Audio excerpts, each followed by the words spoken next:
So இந்த animal செல் கல்ச்சர்னா என்ன? அதோட டெஃபினிஷன் பார்த்தோம் அப்டின்னா, animal cell culture is an in vitro process of cultivation and maintenance of animal cells in a controlled artificial manner. So நார்மலா நம்ம நேச்சர்ல வந்து நம்ம லைஃப்ல வந்து செல் இதெல்லாம் வந்து நேச்சுரலா தான் வந்து வளரும். பட் ஆனா அது ஆர்டிஃபிஷியலா நம்ம வந்து ஒரு லேபுக்குள்ள கல்ச்சர் பண்ணோம் அப்டின்னா, அததான் இன் விட்ரோ டெக்னிக் அப்டின்னு சொல்லுவோம். ஸோ அந்த மாரி இன் விட்ரோவா ஒரு லேபுக்குள்ள வந்து இந்த அனிமல் செல்ஸ கல்ச்சர் பண்றது மட்டும் இல்லாம, மெயின்டெயின் பண்ற அந்த டெக்னிக்க தான் நம்ம அனிமல் செல் கல்ச்சர் அப்டின்னு சொல்றோம். ஒய் இது எதுக்காகலாம் பண்றோம் அப்டின்னா, கிளினிக்கல் டயக்னோசிஸ்க்காக, அப்புறம் வந்து ட்ரக் டெவலப்மென்ட்க்காக, அதாவது இப்ப ஏதாவது வியாதி இருக்கா, அப்ப கேன்சர் ரிலேட்டடா ஏதாவது இருக்குன்னா, அந்த செல்ஸ வந்து நம்ம ஸ்டடி பண்றதுக்கு நம்ம கிளினிக்கல் டயக்னோசிஸ்க்கு யூஸ் பண்றோம்.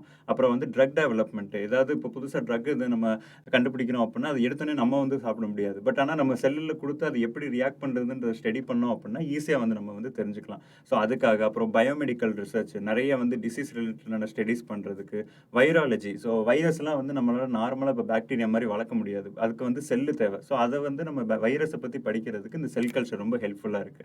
அப்புறம் tissue engineering and genetic engineering, அதுக்கப்புறம் வந்து இந்த கேன்சர் ஸ்டடீஸ். ஸோ நான் முன்னாடியே சொன்ன மாரி தான். இந்த கேன்சர் ரிசர்ச் எல்லாத்துக்குமே வந்து இந்த அனிமல் செல் கல்ச்சர் வந்து ரொம்ப ஹெல்ப்ஃபுல்லா இருக்கு. அப்புறம் லாஸ்ட்டா இது யாரு கண்டுபிடிச்சாங்க அப்டின்னா, ஆக்சுவலி இது வந்து நெறைய சயின்டிஸ்ட் வந்து ரொம்ப காலமா வந்து கண்டுபிடிச்சுட்டு இருந்தாங்க. பட் இந்த ஃபீல்ட்ல வந்து பயனியரா இருந்தது. ரொம்ப நல்லா நெறைய கான்ட்ரிபியூஷன் பண்ணது வந்து ராஸ் கிரான்வில் ஹாரிசன் அப்டின்றவர் தான். ஸோ கரெக்ட்டா ப்ரொனவுன்ஸ் பண்றேனா அப்டின்றது தெரியல. ஸோ ராஸ் அப்டின்னு கேட்டோனே எனக்கு ஃப்ரெண்ட்ஸ் சீரிஸ்லாம் ஞாபகம் வந்துருச்சு. இருந்தாலும் இவர் தான் வந்து கண்டுபிடிச்சிருக்காரு. ஸோ இவர் என்ன ஃபர்ஸ்ட் கல்டிவேட் பண்ணாரு அப்டின்னா, ஃப்ராகோட நர்வ் செல்ஸ வந்து நம்ம மீடியம்ல வந்து ஆர்டிஃபிஷியலா லேப்ல வந்து கல்டிவேட் பண்ணியிருக்காரு. ஸோ அங்க தான் ஒரு பூமே வந்து இந்த அனிமல் செல் கல்ச்சர்ல வந்து ஆயிருக்கு. ஸோ இப்ப இத பத்தி டீட்டெயிலா இதுல இருக்கிற இம்பார்ட்டன்ட் டெர்மினாலஜிஸ்லாம் என்னென்ன அப்டின்றத அடுத்து பார்க்கலாம். இந்த வீடியோ உங்களுக்கு பிடிச்சிருந்தா like, comment, share, subscribe and bell icon hit பண்ணிருங்க. அண்ட் திங்க் வேல்யூ திங்க் விஷனோட Instagram, Twitter, Facebook அந்த பேஜஸோட லிங்க் டிஸ்கிரிப்ஷன்ல இருக்கு. அதையும் ஃபாலோ பண்ணிருங்க. பாய்.